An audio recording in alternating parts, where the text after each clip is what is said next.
Viewers, জমি রেজিস্ট্রির পর দলিলের নকল সহ মূল দলিল পেতে আর ভোগান্তি পোহাতে হবে না।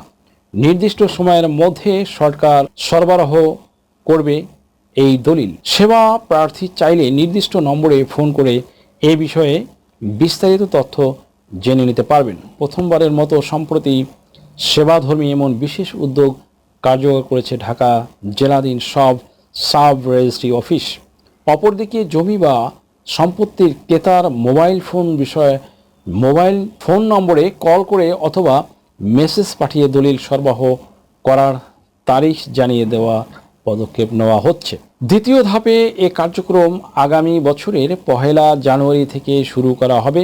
সম্প্রতি এক সাক্ষাৎকারে বিষয়টি নিশ্চিত করেছেন ঢাকা জেলা সাব রেজিস্ট্রার ওহিদুল ইসলাম। ভিউয়ার্স, এক প্রশ্নের জবাবে ঢাকা জেলা সাব রেজিস্ট্রার বলেন, দলিলের নকল ও মূল দলিল যথাসময়ে দলিল গ্রহীতার হাতে পৌঁছে দিতে আমরা এখন জমি রেজিস্ট্রি হওয়ার পর এ সংক্রান্ত রসিদে ফোন নম্বর সংবলিত একটি সিল মেরে দিচ্ছি, যেখানে নির্দিষ্ট একটি মোবাইল নম্বর লেখা থাকছে। দলিলটি কবে নাগাদ সরবরাহ করা হবে সম্পত্তির ক্রেতা চাইলে সময়ে সময়ে ফোন করে সেটি জেনে নিতে পারবেন।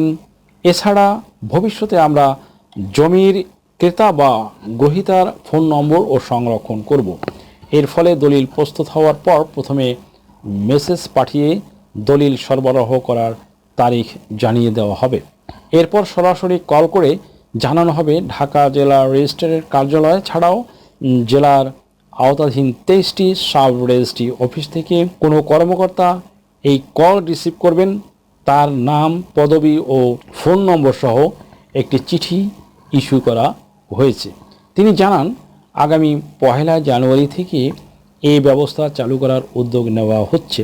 দলিল রেজিস্ট্রি ফরম্যাটে যেখানে গ্রহীতা বা ক্রেতার ভোটার আইডি লেখা হয়, এর নিচের লাইনে মোবাইল নম্বরও যুক্ত করা হবে। তবে যারা ব্যক্তিগত প্রাইভেসির কারণে ফোন নম্বর দিতে চাইবেন না, তাদের এটা যুক্ত করা হবে না। সেখানে লেখা থাকবে ক্রেতা দিতে আগ্রহী নন। সুপ্রিয় দর্শক মণ্ডলী, জানা যায় জমির রেজিস্ট্রেশন 115 বছরের ইতিহাসে এমন সিদ্ধান্ত এর আগে কেউ নেয়নি। বিশেষ করে সবার হাতে মোবাইল ফোনের যুগে এমন উদ্যোগ অনেক আগে নেওয়া সম্ভব ছিল।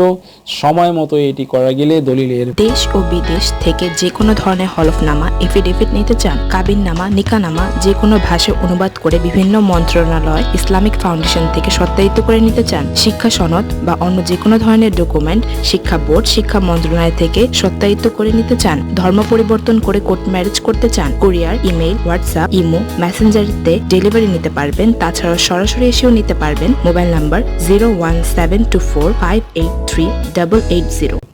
নকল সহ মূল দলিল পেতে মানুষের নানামুখী ভোগান্তির অনেকখানি কমে আসতো। সুপ্রিয় দর্শক মণ্ডলী, 1908 সালে দলিল রেজিস্ট্রি প্রথা শুরু হয়। কিন্তু দলিল রেজিস্ট্রি সহ এ সেক্টরের বিভিন্ন কাজে শুধু জটিলতা সৃষ্টি করে এক শ্রেণীর অসাধু চক্র সবসময় নানাভাবে ফায়দা নেওয়ার অপচেষ্টা করেছে, যে কারণে এখনও সাব রেজিস্ট্রি অফিসগুলোতে জনগণের প্রাপ্য সেবা পাওয়া নিয়ে নানামুখী অভিযোগ প্রবল। যদিও এ সেক্টরে বেশ কিছু সংখ্যক সৎ, যোগ্য ও দক্ষ কর্মচারীও আছেন। ঢাকা জেলা সাব রেজিস্ট্রার ওহিদুল ইসলাম এক সাক্ষাৎকারে জানান, জনগণের ভোগান্তি দূর করতে তিনি ইতিমধ্যে ঢাকা জেলার রেজিস্ট্রেশন কমপ্লেক্স জুড়ে নানামুখী সেবা চালু করেছেন।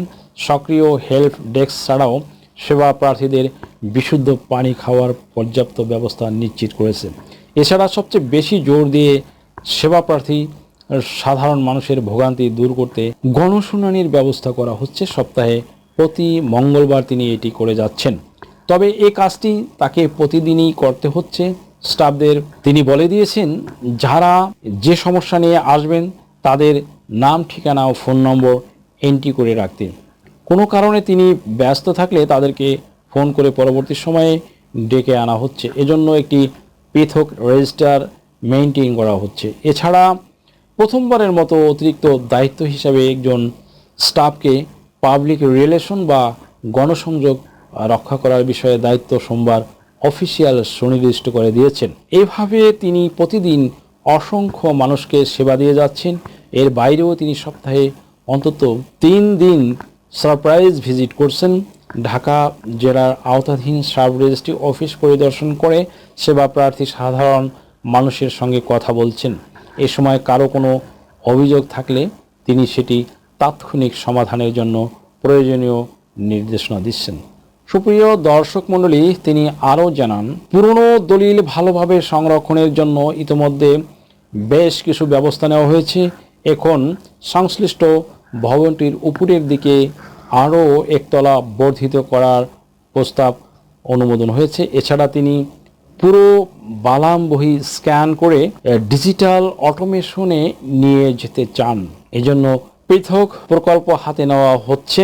সুপ্রিয় দর্শক মণ্ডলী, ওহিদুল ইসলাম আরও বলেন, এ কথা সত্য যে এখনও আমরা মানুষের প্রত্যাশা অনুযায়ী সেবা দিতে পারছি না। এছাড়া সাব রেজিস্ট্রি অফিস নিয়ে জনমনে দীর্ঘদিন থেকে এক ধরনের নেতিবাচক ধারণা প্রতিষ্ঠা করা হয়েছে। এই ধারণা ভেঙে দিতে আমরা কাজ করছি। হয়তো একদিনে কিংবা এভাবে সম্ভব হবে না, তবে শুরুটা করে যেতে চাই। এখন এই সার্ভিসে অনেক উচ্চশিক্ষিত, দ্যাট মিনস হায়ার এডুকেটেড, অপেক্ষাকৃত প্রতিশ্রুতিশীল এবং পিএসসির মাধ্যমে নিয়োগপ্রাপ্ত হয়ে অধিকতর মেধাবীরা যুক্ত হচ্ছেন। ফলে রেজিস্ট্রেশন সার্ভিসে আমাদের সময়কার থেকে ভবিষ্যতে আরও ভালো কিছু করার মতো অনেক সহকর্মী তৈরি হচ্ছে।